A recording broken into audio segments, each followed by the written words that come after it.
The past 6 months have been the most rewarding of my entire career, and it started the moment I decided to rebrand and treat my business as an actual business, not just my freelance hustle, not just me and a friend doing some content writing here and there. And yeah, for years I liked my independence, I liked my freelance hustle, I liked, the freedom to spend my time when and where I choose. But I knew that my ability to scale was going to be limited just by my manpower, by my waking hours, basically. And yeah, it's so strange looking back now because all of the things that I was afraid of have turned out to be so just not at all what I expected. And I have so much more time for the creative and the strategy because I'm not so bogged down in the weeds with the day-to-day execution. But yeah, it took a while. It took years of me finding my footing and getting better at setting boundaries with clients and so many small lessons before I felt ready to take that leap. But it's been so profoundly helpful, not just financially, but psychologically. I think there's this distance now between me and the work because there's this larger entity, this business entity that we all owe the great work to, that we're all actively striving to improve. Welcome to another episode of Founders Growth. My name is John Hill, aka Small Mountain. I'm the founder of Adapted Growth, and today on the show we have Hillary Lyons. Hillary is the founder of Syntropy, which is an AI-driven marketing agency for B2B startups, someone I've been networking with for a while and having some cool conversations, and we got into a very kind of almost of an aside of a conversation, and that's what got me excited to have her on as a guest, and we're going to be diving into that. But Hillary, I'd love for you to kind of give everybody like a quick dinosaur tour on who you're really focused on helping and kind of what that work looks like. Sure. Thank you so much, John. It's good to be here.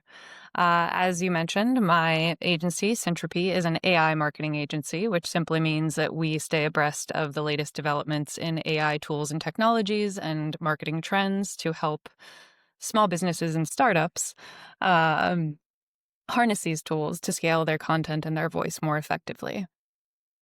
What I think is very interesting is right now, no matter who you're talking to, everyone has some sort of an opinion on AI, right? And some people are very excited about it. Some people are thinking that doom is coming and we're all going to end up like Terminator. And then it's very polarized to these kind of extremes. One of the things that I really appreciate about your content and kind of how you talk about it is you're in the middle between these two big, huge, glaring, polarizing goalposts of, how to use it as opposed to trying to make it the silver bullet, but also not trying to like avoid it completely. How do you navigate that conversation with your clients so that way they can kind of get the right gist of how you're going to be working with it? Because I would assume that while agency expectations have always been a little bit crazy and a little unrealistic sometimes, I think with AI and it being a super new shiny thing, there's a lot of room for it to be even more unrealistic. Do you struggle with that? Absolutely. It's the AI hype cycle has done us no favors, unfortunately. People come in with these really lofty expectations of AI, assuming that it can replace half their workforce or get the job done 10 times faster, and that's just not true. AI is still very, very dumb. I personally think we're a long way off from Terminators or AGI or anything. Actually, side note, my theory is that AI, if it did truly become sentient, wouldn't care about us at all. It would just jettison itself into space and exist off solar power, because why does it need humans? That's a Um, fascinating idea. Never even thought about it that way. uh, Huh. I've seen The Matrix way um, too many times, I think. right, yeah, and that is our default. It's funny. I was talking to a friend today about how early in all the LLM hype in the early days of GPT and everything, hmm when that fear was really gripping people, taking hold that robots would take over the world and enslave us. It's the AI is trained on the internet, on, all of human history, everything we've written. So of course the tropes that it will default to, the well-worn patterns in hmm AI thinking are that AI behaves this way. It's inevitably going to take over. It's inevitably going to enslave humans. So that's just the script we've given AI. Of course it's going to parrot that back to us. Hmm. But yeah, it's really just a stochastic parrot. It is a dumb token prediction machine. It's not as clever as we think. It doesn't truly reason or understand or empathize. So to your question, yeah, a lot of my work, half my work, is dismantling those myths before I can even start the actual work with my clients, because I need to help them understand where it will genuinely add value and where they've been led to believe it has these superpowers that aren't even necessarily helpful to their goals. Yeah. Why is doing things faster or producing more content better? I don't think it is. Interesting. Um, I have like 500 different questions, I think, from that answer. When you're, when you're thinking sales side of growth for this business, right? One of the things that, I'm always talking about with people is the format of the education versus, the sales process and stuff like that. And it sounds like there's a fair amount of educating so that way people can have the right expectations to be able to Mm. work with you and it being mutually beneficial. Um, do you have any, this is a weird question. Do you have any unique red flags after having enough conversations with people to where Mm, this how they say something or how they talk about something is a red flag enough to where you're like, "Oh, nope, nope, nope, nope. I gotta mm. go. We can't work together. It's gonna be bad." Do you have anything like that? Yeah, it's a great question because I'm learning a lot more about my audience, the actual roadblocks that they encounter, not just the ones I think they do, Mhm. minimum requirements they need to have in place for me to be able to really deliver something of value. And some big ones that stand out are if they are overly fixated on time savings, cost efficiencies to be gained through AI, because I don't think the time savings are as great as anyone Hmm. has led us to believe. I think they can be if you really have enough structure in place. If you know your systems inside and out and you can automate that, great. But if you don't have that existing structure, expecting massive time savings is just unrealistic. You haven't done the work of building the right processes, resources, workflows yet. Yeah. So any fixation on like time savings or, how many people they could replace with AI, I just think that's misguided and not what I'm here to offer. But secondarily, I think that point about having some kind of system structures, you need to know what good looks like internally before you can Mm. expect, and how to get to good before you can expect to AI to deliver perfect results for you. And Hmm. so I've been talking to a lot of my contractors lately where before, we'd be hired to write a blog on a certain topic. Mhm. And so we'd try to capture the brand voice and we'd learn about their audience and we'd write an outline on that topic and we'd present it. But it's, they're deferring to us, content writers, experts, to deliver this Yeah. deliverable. Where now, because we're training these AI tools to write in our customers' brand voice to empower their own internal team to write more brand coherently, as I say, Mhm. we need to understand from our customers first. What does a good paragraph look like to you? What are the constraints or requirements this blog should have to demonstrate it's reached the level of quality that you want? We Hmm. need to document and systematize those processes, not only just for my own internal contractors, but so that when we're training AI to write in this brand voice effectively, we have specific metrics we can point to. Oh, you left out a call to action in this paragraph, or you Yeah. did this, you didn't do this. Just like if you were training a human, you'd have to have those clear guidelines and scorecards to be able to effectively train them and improve their skills. Have you run into anybody on the contractor side that you're like, why are you trying to do this like the old way? Like why, Hmm. have you run into resistance of people on your team or people that you partner with using the same tools the same way that you do? Or is that even a thing that you're concerned about? Um, Sorry, I don't think I understand the question. Am I Yeah, concerned that's about fair. them? Let me phrase it better, right? Because like one of the things that I think about as a salesperson and sales trainer, right? There's the old version of sellings, which is go anywhere, be anything, say anything, right? And then there's tools like Clay now, right? So you can be hyper targeted, you can be hyper personalized, you can get a lot more done being strategic and stuff. And so I could see a lot of my work is like, hey, let's use these tools. Let's use the CRM. Let's use process thinking to get more out the door. Sometimes because it's a different mode of thinking, there's a lot of friction in getting someone to change, right? To Mm, think about doing it differently. And so I mhm, would imagine, because like I know some content people who were harshly anti AI, like they're mhm, very, very much against it. And so I could imagine potentially, you're working with a partner on a project and they're not using any of the AI tools or systems or things like that. And that might kind of impact the quality of the work or the speed of the work and stuff like that. So mhm. when I guess really my question is when you're thinking about building out your agency, how important is it that the people that you work with are also thinking about AI as a lever and using it the right way? Like, do you have to train them in how to use it the way that you do it? Or are you kind of allowing them to go be the artist and then you're kind of using tools and AI to kind of make their work better, but not changing how they think about the work? Mm. Yeah, it's a really good question because it's been a very enlightening, messy, frictionful process of, um, you know, I'm only building out these broader scales, workflows, systems, operations for my business for the first time in the Mhm. past year. I've been working on this. And so it's a mix of taking what we have and trying to make sense out of that chaos, trying to create structure from order, hence the name Syntropy, Mhm. um, or trying to build templates from best practices and then transfer over what we've already, bits and pieces of what we've done. So, do we try to create structure out of what we have or create the structure and then fill in the gaps with what we've already created?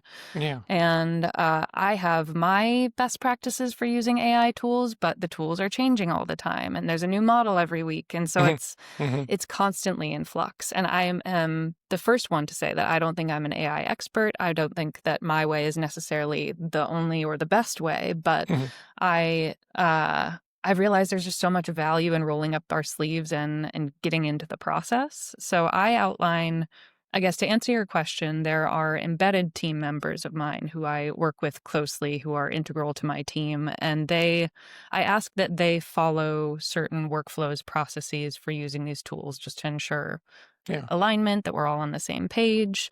But I'm always asking them for improvements. If they come up with a better way of doing something, if they find a different tool that they like better for some other reason, I encourage Mhm. them to share because I want to know I want to see what works for everybody, not just what works best for me.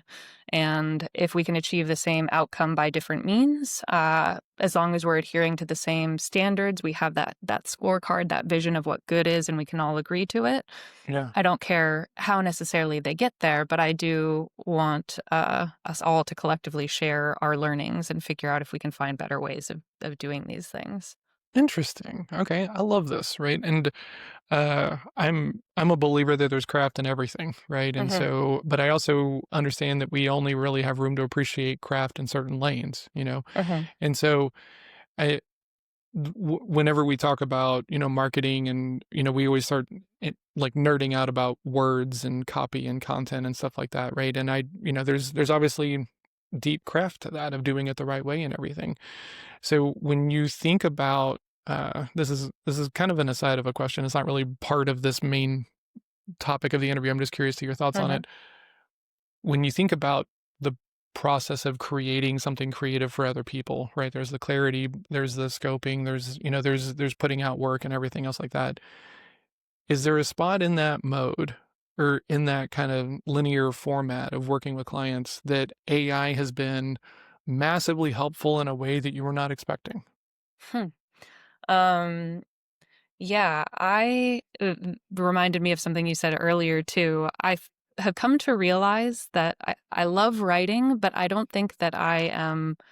I don't know. I don't consider myself a writer as much as I do a problem solver, a Hmm. strategist. And Okay. so I love the craft of writing, but I am not doing that for my work. My work is copywriting. It is writing with a purpose. I'm not Oh here to yeah. draw attention to the words. I'm here to drive someone to a specific action. And so I don't think I get as offended as my writer friends do by AI, but I also have really leaned into its benefits and applications in these other areas where, like, the single greatest benefit of AI to me is that I used to be a ruthless self-editor, like couldn't finish writing a sentence before I'd Mm. gone back to the beginning to swap out this adjective or tweak this sentence structure. And that's really it. I was dedicated to the craft, but I was too in the weeds to see the bigger picture, especially for a first draft. You need to be Mhm. at that 10,000-foot view so you can Yeah. connect the dots between ideas and understand if you have a real argument or case to make here. And so for me, AI helped me because I wasn't writing the first draft. I was writing my thoughts to GPT. I could have like stream of consciousness style, get all of my thoughts on the page and start playing with the ideas and run with those ideas, that strategy, that vision much faster than if I was getting bogged down editing myself. Yeah. So the unexpected win of AI was helping me play in this strategic ideas space more, see further, like connect ideas better, go deeper with these topics. Mhm. I think the secondary uh, sort of surprise or use case that's been most beneficial is creating this. Like I said, I don't lean or expect magic out of AI when it comes to time or cost savings, but Mhm. the real magic to me is this brand coherence, as I call it, this like single source of truth for Mm. your business operations, your brand identity, whatever. So I'm using Notion a lot lately to this end where, yes, I'm using their generative AI to help me create copy or concept posts or something. But more than that, Notion has become like my company's, my agency's brain. And so Interesting. anytime we have, updates on projects or, client meeting transcripts, it's all added to this context, organizational context we've built in our Hmm. Notion workspace. So AI helps us stay up to speed on shifting client priorities, transcribe decisions we've made from meeting notes into their appropriate dashboards or tasks. It's become such a central organizing hub for my business that I didn't anticipate. That's awesome. Yeah. I've long been a believer of like one source of truth, right? And being a Mm. CRM guy, I mean, obviously spent a lot of time there, and uh, the idea that AI can do some of that for you is fascinating because I not really kind of thought about it in that way. Now, I would like to flip the question, right? Because this is one of my favorite exercises to do, right? We kind of talked about some unique ways that it showed up as helpful that we weren't really anticipating. Was there a spot, was there a place to where you're like, oh my gosh, AI is going to change everything? And then trying to enable it for that use case, you're like, oh my, this is the opposite. Like Uh-huh. we're not going to use AI in this potentially until we figure out a better way to do it. Yeah, pretty much any time I've attempted vibe coding or image generation. I'm just awful with it. I Yeah, don't okay. understand. Uh-huh. Um, I think, I don't know, I am a words person, so I'll use that as my excuse. But there's Mhm. something to being able to see the output. The word dog is the word dog. There's no like confusion there. Where Yeah. if I say generate me an image of a, I don't know, Pikachu, and then it gives me this style, and I have to try to put into words what I do or don't like about that style. There's just so much more room for interpretation when it comes to visual Oh, media yeah. that I find it much harder to prompt. Um, Absolutely. I'd say also just for creative work in general, like seeing how magically it spits out hundreds, thousands of words. You think like, oh, this will make writing a breeze. But anytime I go to long form writing with AI, I need like a really clear, I need to spend about 90% of my time doing the planning work. Yep. And then the writing goes much smoother. If I just start, okay, GPT, help me write a blog about this topic, I find myself, Yeah. 12 hours later and like no draft done down this rabbit hole because it's not good at discernment. It will, it's sycophantic. It will yes and it will pull you down all these different rabbit holes, but it doesn't know what is the right choice for your business, for your project. Only you know that. And unless you go in with a clear idea of what your goals are, how much time you're Mhm. willing to waste or not, it's easy to let AI run away with you.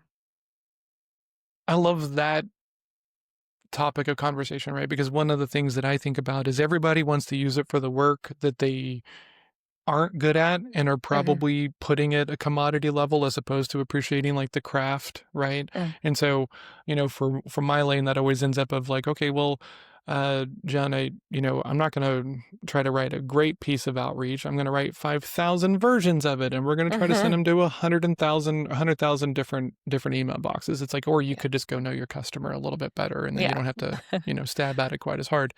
Hmm. So when you're if you're ooh, okay, so let's bucket this down and try to help some people. If a founder does not come from words and writing with intention, writing for a purpose in the form of conversion, right? Copywriting, and I love the distinction between content writing and copywriting because they are different, very different disciplines with very different developmental and goals around them. If they don't come from this lane, right, they're probably not going to use AI well in the first couple of times. And so, with it being so sycophantish and just pumping you up and yes-anding you into oblivion, what would you give? What kind of advice would you give to a founder who doesn't come from brand positioning messaging about how to use this AI tool and try to use it slightly more effectively than someone else who doesn't listen to this interview? Hmm. Um, I would strongly advise, and I work with a lot of founders in tech, so tech being their background, lean into that engineering background, that mindset, and try to design the structure for your project prompt, whatever, before you get too in the weeds. So Hmm, before you try prompting GPT to help you write your mission statement and your elevator pitch and all of your web copy. Think of the component parts. What building blocks do you need to build a verbal brand, a brand messaging framework? mhm, Your mission statement, your vision statement, value statements, your differentiators. You can find countless templates online. I have some I'm happy to share as well, but think about the component parts you need and then try to craft each of those component parts and understand how they fit together. Versus if you just say, write my homepage. Okay, now write my about page. And then they all start blurring together and sounding really samey. And suddenly you're lost and you don't know what purpose that messaging served versus this messaging over here. mhm. Like reverse engineer your brand, basically. I like uh, that. yeah. So but I have I'm going to split a hair here because I'm curious Uh-huh. to your thoughts on this. I'm a big believer in, having it interview me. Like, what do you need from me Mm. to do a good job with this, right? Hmm. And I'm curious, do you think that that is helpful for people if they're trying to navigate a well of craft and they don't have any depth of experience? Or do you still think there's some onus on, the founder or whoever's trying to use this tool to, shortcut, this, deep well of knowledge and experience? Like, is there still some onus on them that you need to be at a level of ownership? Or is doing okay, here's an idea, now interview me and having it iterate and kind of walk through the process with you? Do you think that's okay? Or do you think that that's limiting, not helpful, not going to lead you to the path that you're hoping to be on? I think it depends what your goal is, right? Because if you're at an ideation discovery phase and you just want to chat back and forth with GPT or Claude or Gemini or whatever, Mhm. sort of brainstorm and get ideas on the page, that's a very different kind of conversation than if your goal is to write a high converting homepage copy and you Yeah. need XYZ. So I think being clear about your intention, your goal up front, and knowing how much you need to direct the conversation if you want to Mm. drive towards that specific outcome versus let GPT interview you more casually if it's still just an exploratory phase there. I think you know, GPT will take its best guess. It'll use its token prediction powers to guess what kinds of questions it should be asking you. But again, it doesn't have lived experience, human expertise. It doesn't know your business as well as you do. So maybe you ask it to brainstorm 50 questions and then you select the 30 most relevant to you. And then you Okay. spend more time focusing on those. But I guess my word of caution, no matter what kind of conversation you're having with AI, is just be very mindful of, the intentions you're going in with, how much control or direction of the conversation you're allowing it to have versus like who is in the driver's seat, basically. Yeah. I like Mhm. that. Who's in the driver's seat? That's a great line. So, okay, I'm going back to a thing that you kind of said a second ago because I don't want to lead people astray with this thing. right? I would imagine that there would be some people who would show up and they would not understand that the difference on their homepage copy should be different than landing page copy, Hmm. in direct outreach copy and stuff like that. So, the curse of knowledge is something I love talking about with people. So, like, if you're not even at that level of Hmm. knowing that you need to, be very clean and clear here and it's different in different formats and stuff like that, can we trust AI to kind of like get us to a place of guided to so we can do it well? Or is it like, okay, you still got to go read some books, you still got to have some Hmm. basic operating knowledge before any of these tools are going to be able to actually help you? Hmm. Yeah, I have learned the hard way that it is better to pay for expertise where it counts. Mm, So, sure, you can go read the books and teach yourself and riff with GPT. It'll probably take you, 4 times as long to do as just hiring an yeah. expert to do the thing. But if you don't have the budget for that, I think AI opens up so many doors for people. It's allowed so many people I know who don't consider themselves creative to do really creative, brilliant things. So, and it depends on, where you are in your business, with your startup, with your company, because if Hmm, you just started and you don't have a clear idea of your persona, you aren't ready to invest a lot in brand development, perhaps you need to yeah. gather more data. Yeah, go build a lovable website for, $5 or whatever and throw something up and see how people respond. I Hmm. think it's better to publish something imperfect and start collecting data that you can use either yourself to improve the product or when you finally do hire that expert to help. You can Yeah. say, this is what worked, this is what didn't, this is the messaging people resonated with, this page didn't get any traffic whatsoever. Hmm. So yes, I firmly believe people working in their zones of genius produce the best work, and you can make compromises for speed or budget or whatever as you need to. But I think if you use AI as a tool, if you are trying something new and just want to get a feel for it, it's a great way to prototype things and learn from your experience so you can determine if you do need to hire someone more skilled to help you take that piece of content, that website, whatever, the final mile, or Hmm. if you enjoy the process enough and you want to continue learning, maybe you discover a new skill set. Interesting. Okay. I love that answer. Which brings me to my next kind of question, right? Because writing is very subjective and, it can be very crafty and very craft driven and stuff like this. How do you think, especially people in the agency lane, right? Creative agency work, should be navigating the inevitable conflict when your output does not line up with their output and it leads to a bunch of frustration or argument or back and forth badly? Like, are you seeing any of that happening where people are digging in of like, no, we're going to do it because my GPT said it this way and stuff like that? Do you see Mm. that already happening? Do you think it's going to be a bigger problem, or do you think it's just kind of, well, humans are humans and client work is difficult for these reasons and there's always going to be some sort of gap or moat to cover? Hmm. I think I don't know. I haven't encountered that. You're saying just with other agencies or marketing consultants or within my own team. Well, when you're doing client work for other people, Hmm. right? I got to have a very cool conversation. This is years ago before I was even doing this. I was doing affordable website business, and so we were talking to a new potential partner, and he'd Hmm. been in design for like a very long time, and he was sharing this story with me that they had Blockbuster as an account, and so someone at marketing from Blockbuster called them and started asking him questions about how to do something in Adobe, right? And he goes, big, huge bell. Big, huge bell was going off in the back of my head of like, why is my client calling me to Hmm. learn how to use these tools that we're using, right? And he couldn't really put his finger on it, but it led to, well, our team did this internally and you did this, right? And so it can lead to Hmm. frustration, right? A lot of kind of back and forth, a lot of kind of like infighting and stuff like this. And that, I mean, agency work is kind of prime for that anyway, because it can be very subjective in nature, right? Hmm. Do you think that AI is going to make that harder, or do you think that uh, it'll be easier?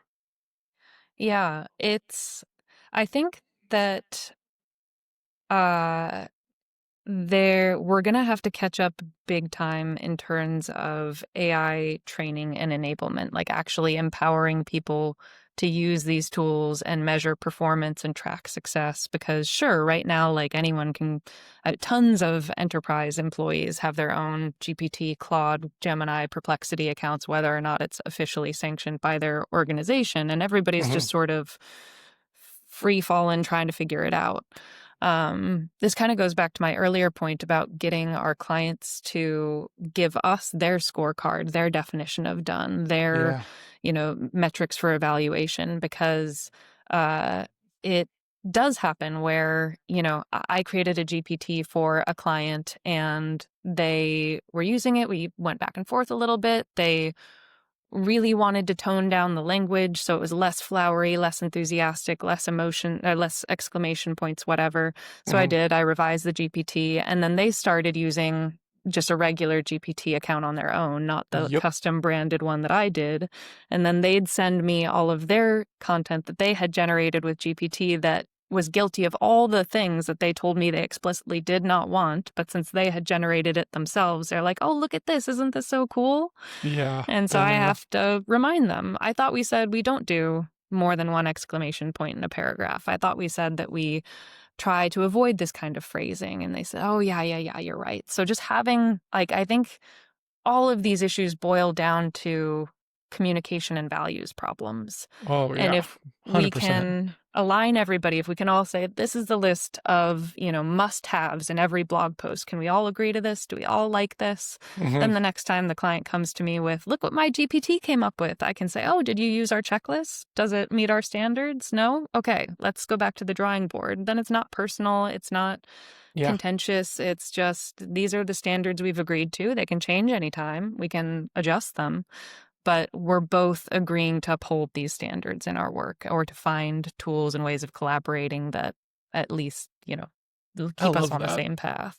because, like, I mean, most of my people and clients are coming to me because they're trying to scale sales, right? One Mm, of the things that I always talk about is like we scale what's working, we scale what we know to be consistent, right? Because a yep. lot of people want to go scale sales because they have not been successful in sales themselves, right? And so then they start Hmm. thinking of like, well, if I just have a team of hunters, it's going to Yeah. be different. It's going to change everything, you know? Hmm. And then, in some areas that's fine, but if you're doing something that's custom or creative or subjective, you really need to kind of slow down and make sure that there's like actual deep alignment in the thing. And Yeah. so that's where I'm always like, you can't completely automate the process if you have concerns about the client selection. You need to have Hmm. a Gandalf standing on that bridge who's protecting the hobbits from, Hmm. the monsters. Yeah. And it's so funny because people are like, well, you just have to make do with whatever, you just have to make do with the clients and you charge them more if they're, bad. And I'm Mm, like, no, you could just say no to those people, yeah. but it's a very hard Mm, move if they've not gotten to that tier that we're talking about because like you have to have mm, some bad clients before you can really appreciate the good ones, right? yeah. People don't appreciate that when they start. Yeah. Um, and so that kind of brings me to this next part of the topic because the thing that got me super excited to have you on here was you started out, I think, not trying to be like running an agency, right? You were just trying to like freelance and do your own thing and just kind of help clients and stuff like that. And we were talking about this kind of shift from it just being you to being this bigger thing. Can you talk a little bit more about why you would even want to put in the effort to try to build the bigger thing? Yeah. No, I'd love to. The past 6 months have been the most rewarding of my entire career. And it's started the moment I decided to rebrand and treat my business as an actual business, not just my freelance hustle, not just me and a friend doing some content writing here and there. Hmm. But yeah, I started out as a food and wine copywriter. Actually, before that, I was just working in restaurant kitchens. So very blue collar, unglamorous work. And I'd always loved food and wine. And food and wine writing in particular. So when I first started freelancing, I was just drumming up small gigs here and there. I live in wine country, lots of small local wineries doing cool stuff out here. Um, And yeah, for years I liked my independence. I liked my freelance hustle. I liked, the freedom to spend my time when and where I choose. Hmm. But I knew that my ability to scale was going to be limited just by my manpower, by my waking hours, basically.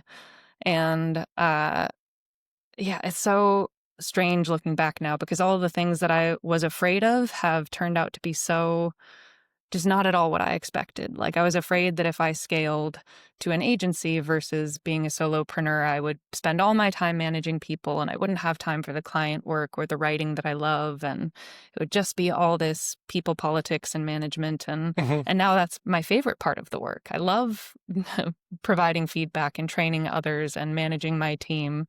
Um, and I have so much more time for the creative and the strategy because I'm not so bogged down in the weeds with the day-to-day execution. But yeah, it took a while. It took years of me finding my footing and getting better at setting boundaries with clients and so many small lessons before I felt ready to take that leap.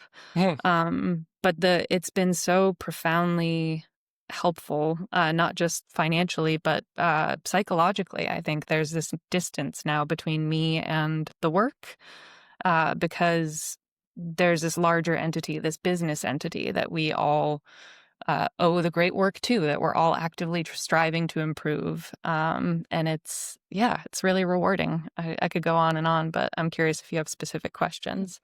Well, I'm a big believer in the fact that we often stand in our own way, right? And we often kind of cherry pick the obstacles that will lay in front of us to not go down a lane, right? Hmm. And like this was just my own background. I always had good reasons for the things that I didn't want to do, and so I thought that that meant that I didn't have to go do these hard things or difficult things, right? I always had an excuse. And then coming through sales training and on the back of martial arts training and everything, realizing that like, oh, these are excuses, right? I mean, excuses and reasons are the same things, right? Hmm. Um, and how often are we needing to use them because we're not hitting our performance marks? Yeah. And that's when things started to like change for me, right? And so now I love the line of the thing that makes you most uncomfortable is probably the thing you should be focused on, you know? Hmm. So going back to your kind of mode of like, I don't want to be lost in politics and managing a team and managing people and everything else like that. Do you think you have shifted, or do you think that that was just kind of, looking for reasons to not do the harder thing? I think it's a bit of both. There was a lot of pushing things off because it would require a complete overhaul of my systems, my tech Mhm. stack of how I do things. Building out every SOP, every template just felt monumental, way too intimidating to even start. Yeah. And it felt like, well, who am I doing it for? Just for me? I could just sit here and keep Ooh. doing this thing. This is fine. Um, but it wasn't, and partially, I think the rebrand really lit the fire under my ass because I so much had changed in my business, but I hadn't manifest that with a new look and feel, with new messaging. Mhm. Um, and I didn't feel like I love writing, I love content marketing, but I didn't feel as passionately about it as I do AI marketing, or more specifically, just empowering people with these AI tools because I Mhm. think they're such incredible, innovative resources. Um, and now I genuinely feel impassioned that like I have this message to share with the world. I know I can make people's lives better by sharing this, whether or not they work with me, even if they just pick up a free resource and start using this thing, that Yeah. energizes and excites me. So now I feel like I owe it to the world. I'm compelled by this force to share it with people. It's not just me and my little side hustle. Thank you for the depth on that answer because it's one of those things, um, like this is hard, Mm, and if you're only doing it because you think it's going to be easy because of some article you read or some idea or assumption you hold, you're not going to do the hard things, right? mm, You're going to try to think about like, okay, how do we make this hard thing easy? And sometimes you just have to commit to doing the hard thing. mhm. And what a great answer, right? Because it's all hard, right? But you have to choose your hard, and sometimes choosing to that. But the idea that it was easier to uh to kind of procrastinate, right? And not do some Mhm. of the hard things because it was just for you. Whoa, Mhm. that's some unique perspective because I used to have a coach and he would say this line and I hated this line, Hillary. Oh my gosh. But like, it's the only line I can think of right now is it a business or is it a hobby? Mm. You know, and I Mhm. hated that line. Like, now he would use it as kind of like a weapon, so he's probably using it a little too harshly and stuff. But there is a Mhm. difference there, right? Uh-huh. Because if this is for something else, if this is for the people on your team or the people that you're serving, and it's not just like, well, I don't want to go work for someone else. Like, there is a difference in how you show up. Mhm. That's an interesting thing. Because I tell everybody, if you can't conceive of like working a full day with clients on this idea, Mhm. you're gonna go Mm. sell it? Like, Yeah. no, you're not. Absolutely not. You know, you're Uh-huh. gonna go try to find a way to build a funnel with an offer, and so then you don't have to really do anything, and like you've Mhm. already missed the thread, in my opinion, right? If you're trying Yeah. to do it that way.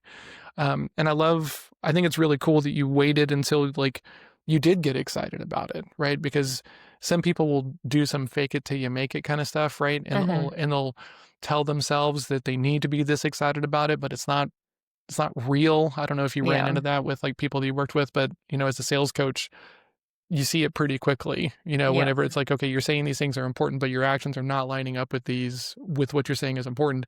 We can only do this song and dance so many times before we have to be honest about it.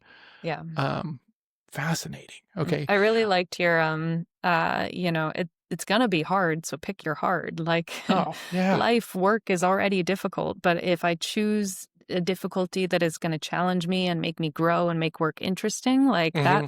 that's a job I'm happy to show up for every day. 100%. You know, like Mm. when I was kind of stuck, whenever I was like selling in corporate and wasn't bringing my whole self to work. Like I was kind of expecting it to be easy, right? So I can speak from this experience of like I wasn't putting my whole nerdy, deep, obsessive self into this lane. I was like, well, you know, this is just my job.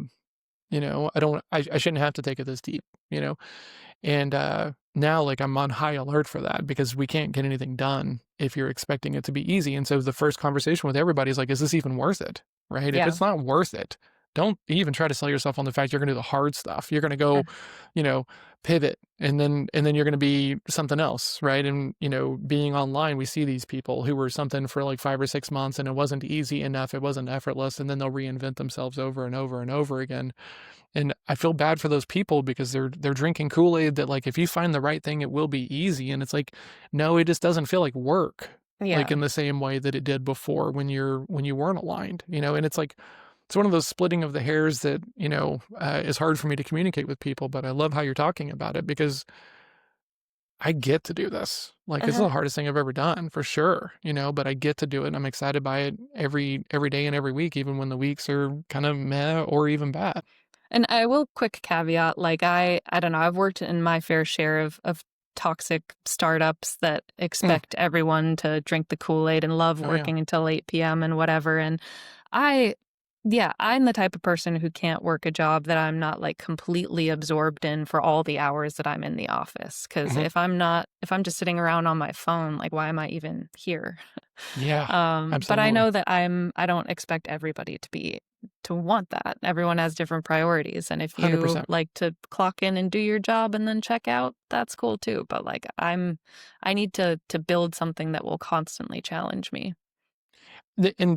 I love that you said that because, like, one of the things that I'm always kind of railing against is like, this is your baby. No one else Mhm. should come in as excited or as bought in Oh about yeah. your baby as you are, because ultimately, if you're paying them and they don't make the cut, you're going to fire them and it can't be their baby anymore. Like, this is just Mhm. so like the whole we're a family and like it Yeah, just leads to like a bunch of weird relationship dynamics that shouldn't be for existing sure. in a business because the way that I think about it is like the job of the founder is to create jobs that are easy to come in and work and go home from. So that way you don't have to go try to get people on some life's mission Mhm. and hope that it's yours. You know, Yeah.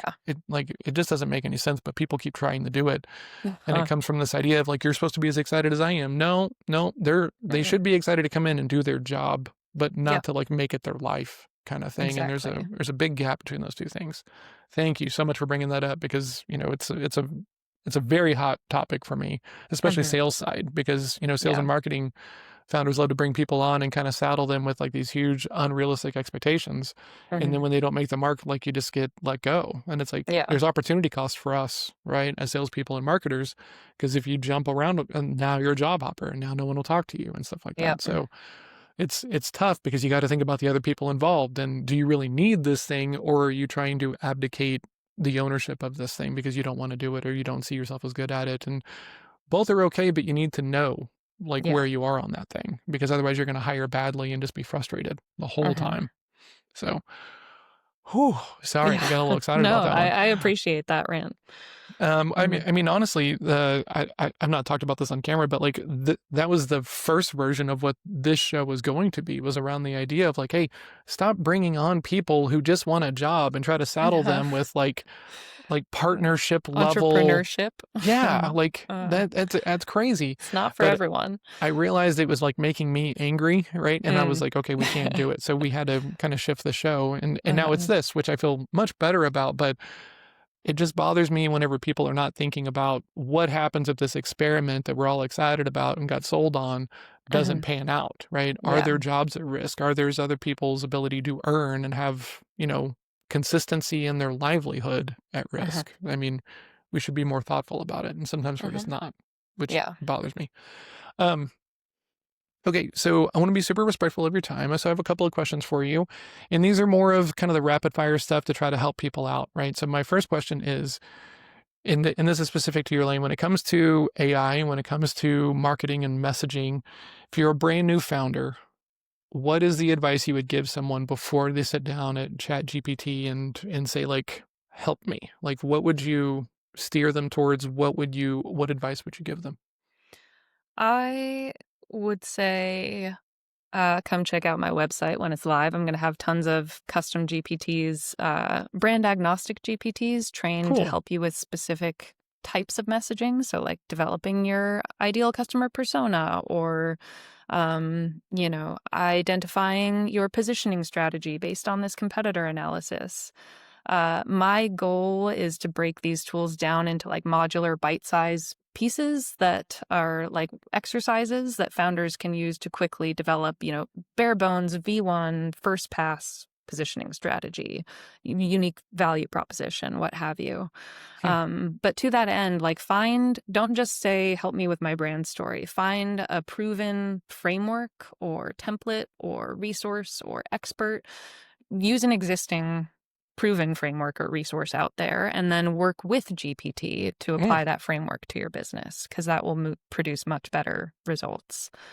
And Um, real quick, there's a yeah. bunch of frameworks out there. I'm curious, are there any frameworks that you're especially a big believer in?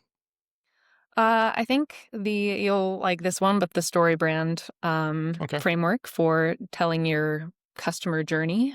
Hmm. It puts the customer as the hero of your product journey, not yourself. I think a common mistake that many startups make, actually, most companies do, is they make their about page entirely about them, which makes logical sense. But your about page should always be about your customer, how you help them solve their problems. And so the story brand framework uses that to position your customer as the hero, you as the guide who shepherds them on this journey to transformation.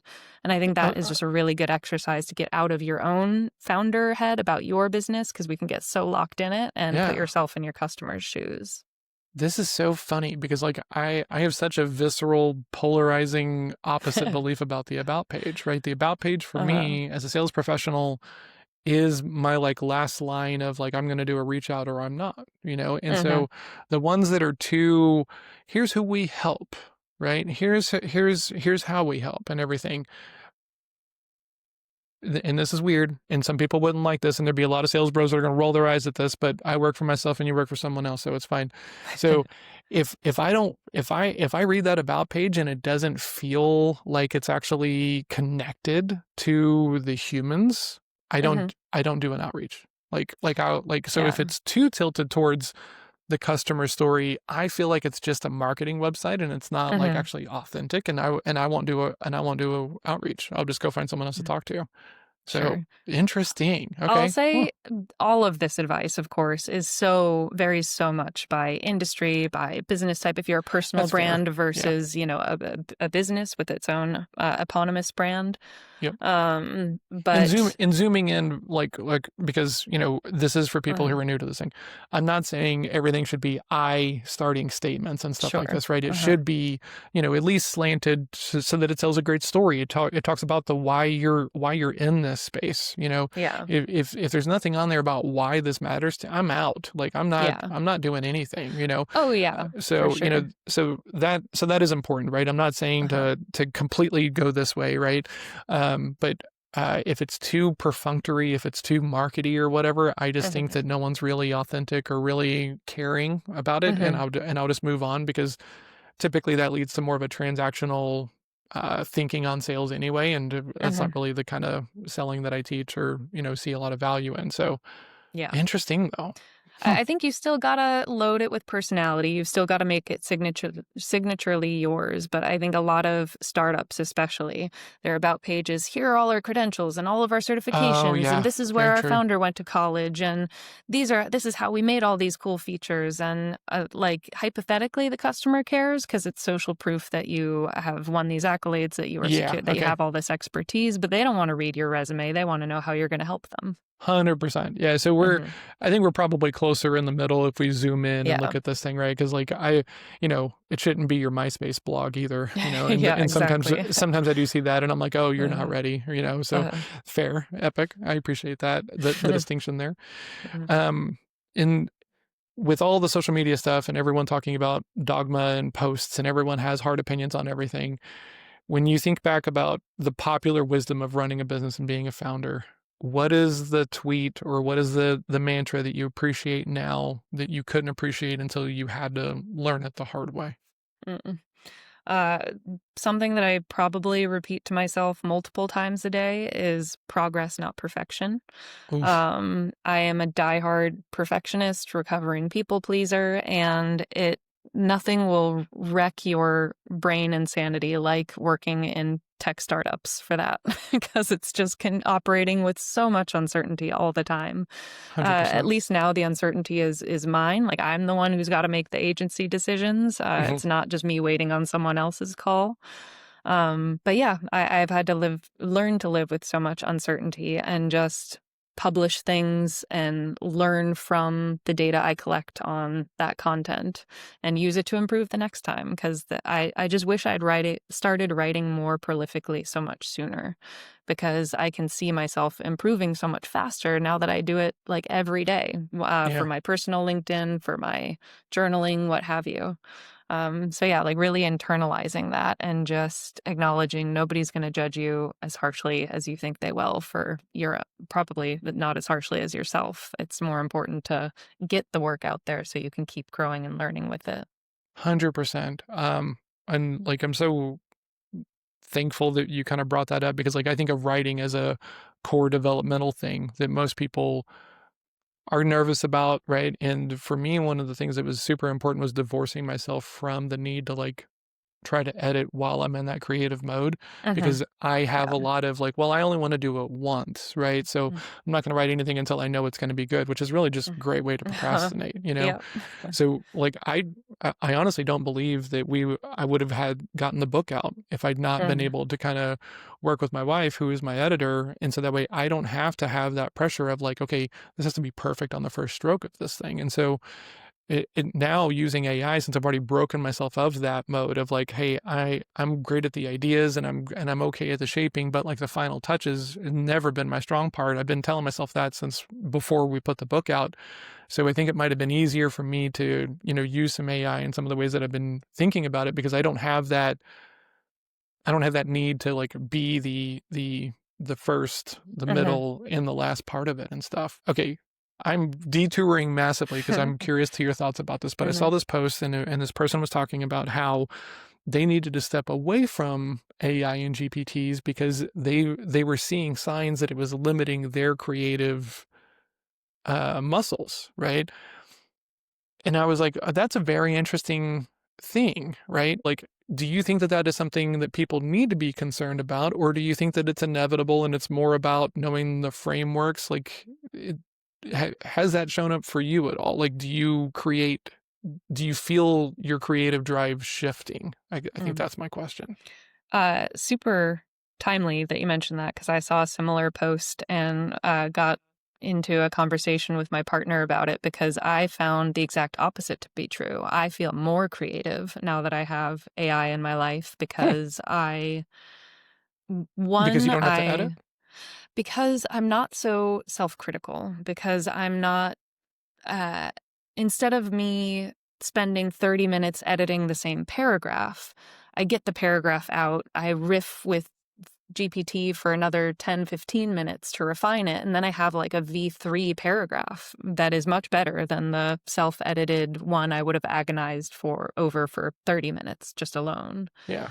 And it's separating out I'm realizing how much more I was doing than I was giving myself credit for Yeah. because a lot of copywriters aren't just writing copy to sell a product. They are helping the founder develop that product, helping Yep. them outline what's included and what isn't, helping them, A/B test messaging, helping them get into the consumer psychology. There's so many layers to it. It's not just writing a great Hmm. headline or email.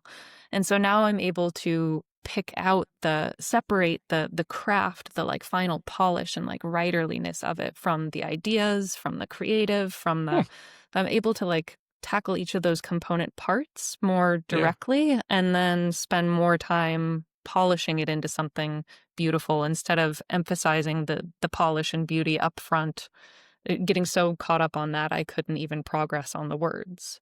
That Mm. I think I hold it the exact same way, right? Mhm. It's like a bad ego battle about things that you don't even need to be arguing about. Like, because like I think if you got good creative drive and you have some good discipline and habits around your consistency of, just challenging yourself to sit down even when you're not motivated, even when you're not inspired, Mhm. then uh having a good filtering mechanism, right, or editing mechanism Mm. is more valuable, right? Yeah. But I wonder. I saw that post and I read it and I was kind of like, huh, I wonder if that's happening to me. And then I was like, well, if anything, I feel like I'm more prolific now Yeah. than even whenever I was of just like writing stuff and then like just giving it to Melissa and being like, hey, is this anything? And she'd be like, Mhm. well, no, this is nothing. I'm like, okay, great, cool, no big Uh, deal. So do you think that the craft of writing should be more focused and tilted towards discovery, ideation, just, beating back that critic, getting into that loose, free form, free association where good ideas come from? Or do you think that they still like have to be able to kind of put that finishing touch on there, right? Like running it through the end processes so that way it fits the framework, it fits the idea and does the thing? Or do you think it's don't even concern yourself with that? Like, why would we do that? mm. Yeah, I think people, this has, LLMs in general have made it super clear that we consider only like the final finished product writing. You're only writing if you've published something, if Hmm. you've produced X number of words or something, where I could wrestle with my ideas for hours and not put a single word Yeah. on the page. And that was still really deep, productive work. So, Yeah. like, we need to celebrate that process more. We need to reward the friction, the discomfort that is necessary to spawning great ideas or, creative works. And recognize that that has to happen outside of a conversation window, that like that can only happen, sure, you might be chatting with GPT to help you flesh out those ideas, but like Yeah. you've got to do that messy work 100%. internally, and that's fruitful and good and positive in its own right, even if it doesn't yield anything. This is awesome. Okay, Hillary, last question, and then I can let you go for the day. I really appreciate you coming in and doing this, by the way. When you're seeing everything that is now happening, right? And you have your experience in the lanes that you do, and you've made the shift of starting out and, starting smaller and realizing that this is the better lane for you. What's the one piece of advice you would give someone who's starting today? Hmm. I think that passion is important but overrated. I think that you don't have to have it all figured out to start something. I think best lesson I've learned, and that I'm going to start advocating for all of my startup clients, early stage startups especially, Hmm. publish a website you know you're going to hate and live with it for like a month or two. Again, just a lovable, like quick mock up, whatever, because you learn so much just through the process. When I wrote my initial web copy 6 months ago, Hmm. I thought I was going one direction. I'm now finally reviving publishing this website and went back and looked at all of that copy. None of it was relevant to where I am today. I had a lot of Interesting. stuff that I could build on, but just so much had shifted. I have so much more clarity on my business 6 months into this rebrand. So yeah, again, progress, not perfection. Like just get started, figure out what energizes and excites you, and pursue that thing because yeah, you may still feel like work, but it's work that you'll enjoy doing, and you're gonna grow and learn so much in that process. Epic. Okay. I Mm. lied. I got one more question because that was such Okay. a cool answer. Mm. I've had to um, adopt this thinking, right? Because I'm by nature like a high quality. I want perfection. I want a good thing, right? And I've had to build some tricks and some habits and some ways of not getting stuck in those modes. Have you found any tricks for yourself about avoiding that procrastination until perfection kind of thing in your work now? Do you have any tools, tricks, tips, any hacks, if you will, that kind of help you stay focused on moving things forward and putting it out and getting the feedback as opposed to waiting for it to be perfect? Yeah, two things that really help.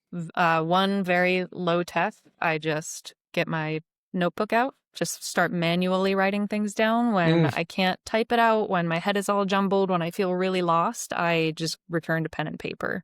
And if I just even set a timer for like 5 minutes and just write as much as I can think of what's going on, it helps me tremendously. Nowadays, sometimes I'll even just talk it out and then use that transcript, feed it to GPT or Claude or whoever and ask it to help me come up with a game plan. Like, help me overcome my procrastination. I'm really stuck on XYZ. How should I approach this? yeah. And again, take everything with a grain of salt, but at least it gets you thinking that, like conversation, you're suddenly in dialogue with someone. It's not just you alone with this monumental project looming overhead. Sure, that 100%. someone is a AI bot, but like it can help you get unstuck. And then I think the second thing is often I used to push myself so hard as if I just added more pressure, I could break through the challenge. So Hmm. I've got to write this page by the end of today. I just gotta stare at it until inspiration strikes or something. Hmm. And I've realized the flaws with that method, but just trying to either approach, if that is the one task that I have to do, trying to approach it from different angles. So instead of starting with the H1, why don't I start with the calls to action, figure out all my buttons for this page first? And Yeah. that can sometimes help it, just tackling like the easier, the smaller thing or the avenue with less friction.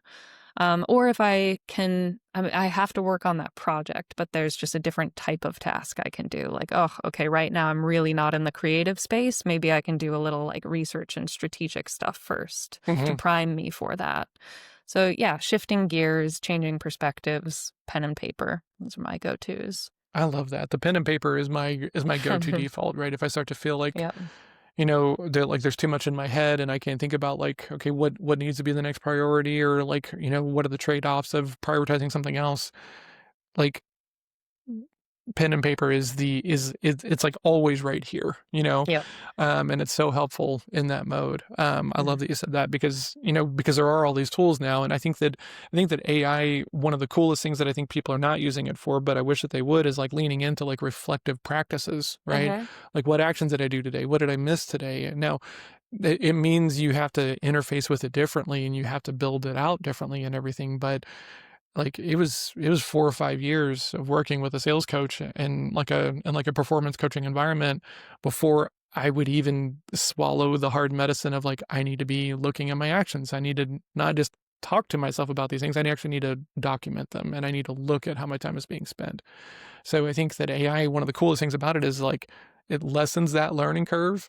But the Uh-huh. other hard part about it is because of how enabling it is and how positive it is, you're probably not going to get that latch of how important it actually is to you.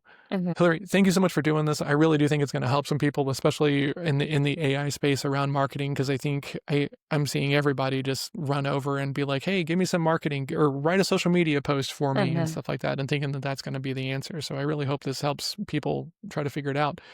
If they want to come hang out with you, learn more about this stuff, see if you can potentially help them launch their business or grow their business, where should they come hang out? You can find me on LinkedIn. I'm always ranting and raving about new AI tools or misfires. Always sharing resources and toolmates like I described as well. I guess I should say toolmates are just what I call custom GPTs, Hmm, Claude projects, any sort of branded bot across all of those main LLMs. And then I'll be launching syntropymarketing.com. That's SYNTROPY marketing.com very shortly, hopefully within the next couple weeks here. awesome. All right, everybody. So Mhm. please go check her out. She's always posting and talking about cool things that are happening. Content is really good. Workshops are really solid as well. Thank you. If you're interested in AI for growing your business, please go take a look at the website whenever it's up and out. Hillary, really appreciate you coming on to the show today. The depth here, I think, is really going to help people like find their lanes and not stay stuck. And I think it's really cool. Thank you so much for coming in and slowing down so we can get to this depth. Yeah, thank you for having me. You're welcome.